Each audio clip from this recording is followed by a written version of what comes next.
হানাহানি হচ্ছে, হচ্ছে, কিন্তু আমাদেরকে মাজলুমের পাশে থাকা জরুরি। মাজলুম কারা হচ্ছে আপনার চোখের সামনে বুঝেন, বিবেক আপনাদের আছে, কেউ কাউকে বলা লাগে না, কেউ কাউকে বলা লাগে না। যারা মাজলুম হচ্ছে আপনাদের উচিত মাজলুমের পক্ষে থাকা। মাজলুমের পক্ষে থাকা খুবই জরুরি। আপনি যদি কোনো মাজলুমের পক্ষে না থাকেন, মাজলুম আপনার উপর একজন জুলুম হতে পারে। এই জন্য দয়া করে প্রত্যেকে মাজলুমের পক্ষে থাকবেন। যারা মারা গেছে মাজলুম অবস্থায়, তাদের প্রতি দোয়া করবেন, আল্লাহ যেন তাদেরকে জান্নাতের আলী মাকাম দান করেন, আমিন।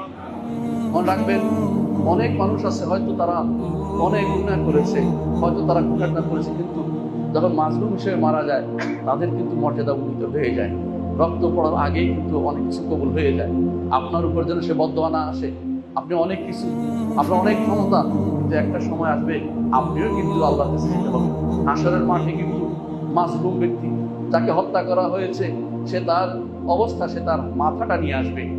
ইয়া রব সালহা জালিমা কাতালানি, হে রব একে জিজ্ঞাসা করুক কারা আমাকে হত্যা করেছে। আপনি হয়তো বলতে পারেন যে আমি অমুকের নির্দেশে করেছি। ওই নির্দেশ ব্যক্তি যেমন জিজ্ঞাসিত হবে, আপনাকেও জিজ্ঞাসা করা হবে।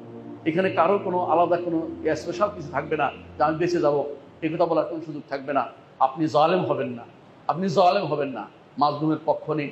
এবং দোয়া করি আল্লাহর কাছে, আল্লাহ যেন আমাদেরকে সুবুদ্ধি দেয়, আমাদের দেশটাকে হেফাজত করে, আমাদের দেশটাকে অন্যায় আচরণ এবং বিভিন্ন রকমের জুলুম থেকে আমাদেরকে মুক্ত করে, এবং আমাদের দেশের মধ্যে এমন কোনো কিছু না আসে যেই কারণে আমাদের দেশের উপর কাফেররা কোনো হস্তক্ষেপ করতে পারে। এমন ধরনের কোনো কিছু আমাদের উপরে আপতিত না হয়। আল্লাহর কাছে দোয়া করি, এবং যারা শহীদ, যারা মারা গেছে তাদেরকে আল্লাহ যেন শহীদ হিসেবে কবুল করেন, এই দোয়া করি। এবং আল্লাহর কাছে দোয়া করি তাদের জন্য, যারা ঈমান নিয়ে মারা গেছে তাদের শাহাদত তাদেরকে আল্লাহ তাআলা নসিব করেন, এবং তাদেরকে আল্লাহ ক্ষমা করে দেন, তাদেরকে জান্নাতের উঁচু মকাম দান করেন, উঁচু মকাম সমূহ কোনো কিছু দান করেন। আল্লাহর কাছে দোয়া করছি।